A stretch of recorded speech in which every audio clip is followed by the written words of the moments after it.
பங்குதலைக்கும் இருக்கின்ற உங்கள் அனைவருக்கும் பதுவை புனிதராம் கோடி அற்புதர் அந்தோனியாருடைய விழாவின் வாழ்த்துக்களை தெரிவித்துக் கொள்ள விருப்பப்படுகின்றேன்.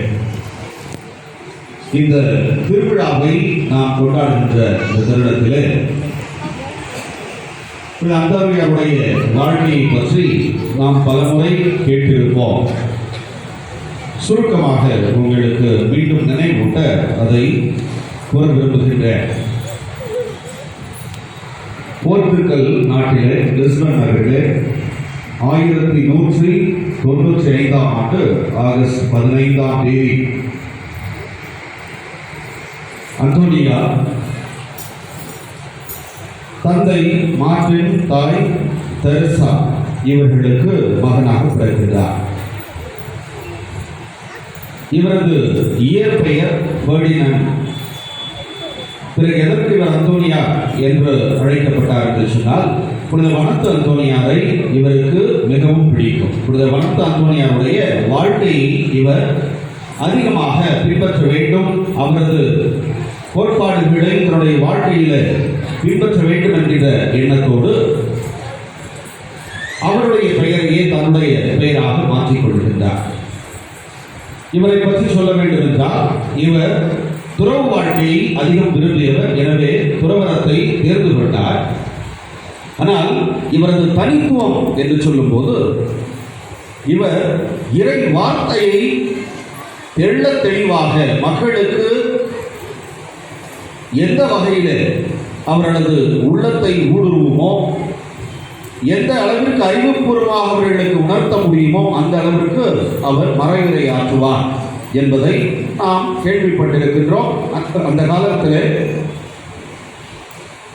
பதுவை புனிதருடைய மறைவுரை கேட்பதற்காக கூட்டம் கூட்டமாக ஆலயங்களை நோக்கி வருவார்களாம். ஆனால் அவர் இருந்த அந்த பதுவா நகரில் எந்த ஆலயத்திலும் மக்கள் அனைவரையும் அமர்த்துவதற்கு இடமில்லை. எனவே அந்த நகரில் நகர சதுக்கம், டவுன் ஸ்கொயர் என்று சொல்லுவார்கள், பொதுமக்கள் ஒன்றாக கூடி பொழுதுபோக்காக அங்கே அமர்வது உண்டு. ஆகவே அது மிகப்பெரிய மைதானமாக இருக்கும். அப்படிப்பட்ட இடத்திலே ஆயிரம் மக்களாக திரண்டு வந்து புனித அந்தோனியாருடைய மறைவுரையை கேட்பார்களாம். அந்த அளவிற்கு இறை வார்த்தை மக்களுடைய மனதை ஊடுகின்ற அளவிற்கு இருக்கும் என்று சொல்லுவார்கள். அதில் குறிப்பாக அந்தோனியாரது மறைவிற்கு பிறகு, பதுவை புனிதரது மறைவிற்கு பிறகு ஒரு முதியவர் சாட்சி சொன்னார். அதாவது இவர் ஒரு கொள்ளை கூட்டத்தில் அங்கம் வகித்த நபராக இருந்தார். அவரும் அவரது கூட்டாளிகளும் சேர்ந்து கொண்டு இப்படி ஆயிரம் மக்களாக திரண்டு வந்து இந்த பதுவை நகர் அந்தோனியாருடைய மறைவை கேட்க வருகின்றார்களே, நாம் அங்கே சென்று அவர்கள் அந்த மறைவில் மிக ஒன்றி போயிருக்கிற தருணத்தை பயன்படுத்தி கொள்ளையடித்து வந்து விடலாம், அவரது பணத்தை அபகரித்து விடலாம், மக்களது பணத்தை அபகரிக்கலாம் என்று திட்டம் போட்டார்களாம். அப்படி சென்றவர்கள் எங்கே பணம் இருக்கின்றது தேடிக்கொண்டிருக்கிறார்கள். ஆனால் அதே நேரத்தில் பதுவை புனிதரது வார்த்தைகளை கேட்கிறார்கள். அந்த வார்த்தைகள் உண்மையில் இவர்களது மனதிற்கு ஏதோ ஒரு உணர்வை தருகின்றது. இவர்களது குற்ற உணர்வை அது தொட்டு பார்க்கின்றது. தாங்கள் தவறுகள் செய்கின்றோம் என்பதை அப்பொழுது அவர்கள் உணர்ந்து கொள்கின்றார்கள்.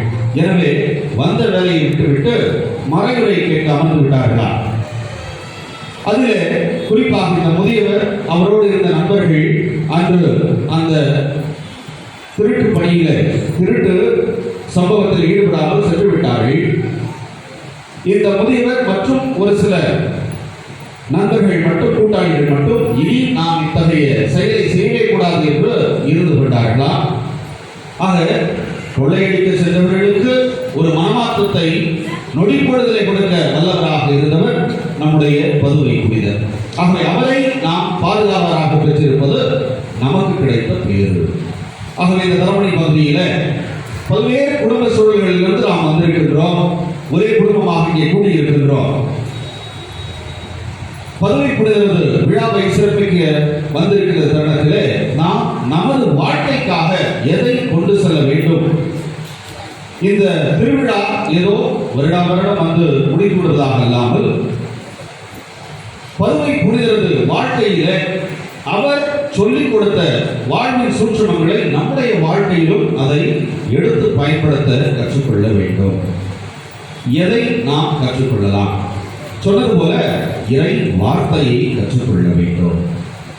இறை வார்த்தை என்று சொல்லும் போது பொதுவாகவே நம்முடைய மைண்டுக்கு என்ன வரும்? இறை வார்த்தைனா என்ன ஞாபகம் வரும்? உடனே உழவதடி புக்கு, பல கலரு, பல வேர்ஷன் இல்லையா? அப்படிதான் நமக்கு ஞாபகம் வரும். ஒரு புத்தகமாகத்தான் நாம் அதை பார்க்கின்றோம். அதிகபட்சம் தொட்டு கண்ணில் வச்சுக்கோம், அவ்வளோதான். இல்லை எப்போதாவது ஒரு முறை வாசிப்போம். ஒன்று பைபிள் குவிஸாக இருக்கும், இல்லை கேட்டகிரிஸில் ஏதாவது எக்ஸாமாக இருக்கும். அப்போது நம்ம தொடர்ந்து பார்ப்போம். முக்கியமான பொருள்லாம் பாதுகாக்கணும்னா யாரை கை வைக்காத இடத்துல வைக்கணும். எங்க? பைபிள். அப்போதான் அது பத்திரமா இருக்கும் இல்லையா? அப்படிதான் நம்ம பயன்படுத்துகிறோம். இது இயல்புதான். பல இடங்களிலே இதை நாம் காண முடிகிறது. ஆனால் நாம் ஒன்றை புரிந்து கொள்ள வேண்டும். இறை வார்த்தை என்பது சாதாரண வார்த்தைகள் அல்ல. அந்த திருவிவிலியம் என்று சொல்லும் போது அது சாதாரண புத்தகம் அல்ல, அது கடவுளுடைய வார்த்தை. கடவுளுடைய வார்த்தை என்று சொல்லும் போது அது மிக மிக சக்தி வாய்ந்தது. நம்முடைய வாழ்க்கையில எவ்வாறு அதை நாம் உணர முடியும் என்று சொன்னால், இறை வார்த்தை மிகவும் அதிகாரத்தை அளிக்கின்ற ஒரு வார்த்தையாக அது இருக்கும். ஏற்கனவே சொன்னது போல கடவுளுடைய வார்த்தை என்று சொல்லும் போது அந்த வார்த்தை உயிருள்ளதாக இருக்கிறது. எனவே அது நமக்கு கொடுக்கப்படுகின்ற பொழுது, நம்முடைய வாழ்விற்கான முறைமைகளை அது தருகின்ற பொழுது அது நமக்கு கட்டளையாக இருக்கிறது. எனவே அதிகாரம் மிகுந்த போதனைகளை அது கொண்டிருக்கின்றது.